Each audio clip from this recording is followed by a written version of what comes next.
So, what are we looking to do when we go to community, business, or government activities? At the minimum, we're looking to capture what I would call leads or recognize opportunities.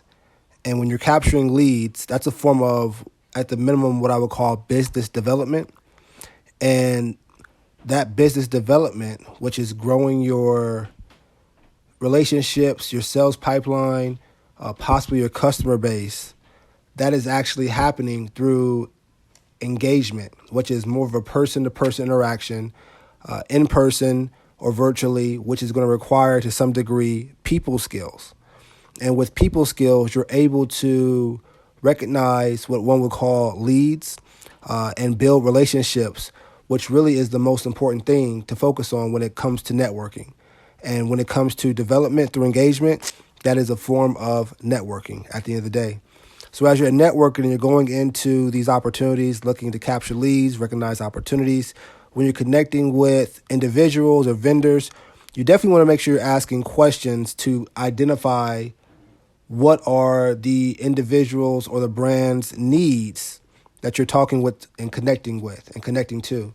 If nothing else, for other than to just gather data or intelligence so that you can learn more about what the challenges or needs are in the industry or with the professional challenges that, of course, professionals are experiencing, because through those challenges, by recognizing needs, there are opportunities. And so you're going into, again, those networking opportunities, looking to capture leads, to capture opportunities, and to see where there are challenges, where obviously opportunities or solutions can be fulfilled. Now, when you are connecting with these individuals, especially in person, even virtually, you want to be able to offer something that can show some credibility, an idea of what you do. And so what I like to do is I like to, for those that would be a good fit, invite them onto my podcast. And it's a free way at the minimum, especially if you're utilizing advertising dollars, to get people that you would normally connect with in the community onto your platform to better break things down and to share a story and to build a brand.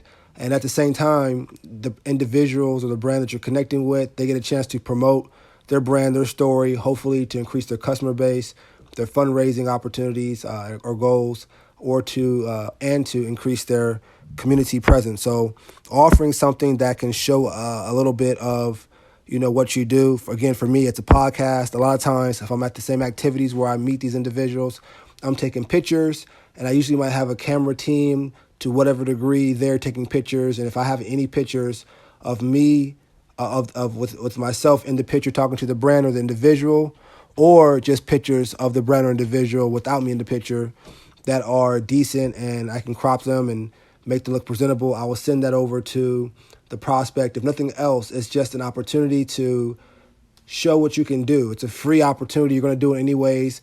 9 times out of 10, that content is going on your platforms in which you can share and tag the brand or the individuals that you're connecting with.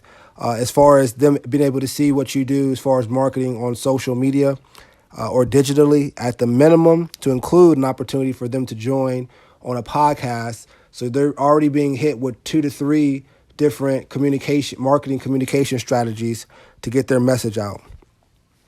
Now, when you go into these networking events, you build these relationships, the end goal at the end of the day is to always schedule either an in-person or a in-person meeting or a virtual call meeting or introduction or conversation with a prospective client or a prospective friend, and know the difference between the two, because relationships, if leveraged correctly and used the right way with grace, can provide a lot of opportunities. So you definitely want to make sure the end goal is to get these leads, but also to schedule that in-person conversation or that virtual call. And you want to take plenty of photos and videos when you're attending the event.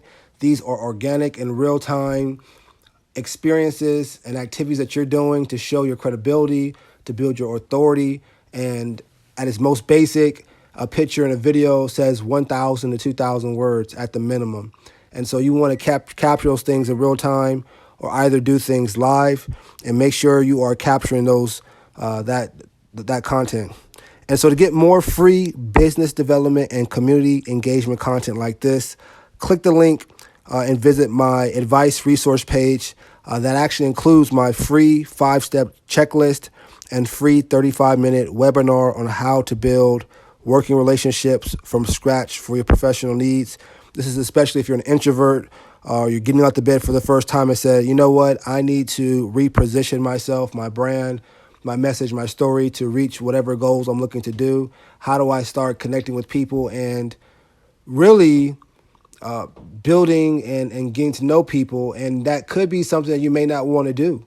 You know, it may not be who you are, but at the same time, in a world where you are dealing with other people, to get to certain areas or opportunities, you have to deal with people. There's no way around that. And so if you have to, how do you make that work for you and get what you need and maybe get out of there, whatever have you? That is in that 5-step checklist and free 35-minute webinar is in the free advice resource page. Click the link and I'll see you in the next video.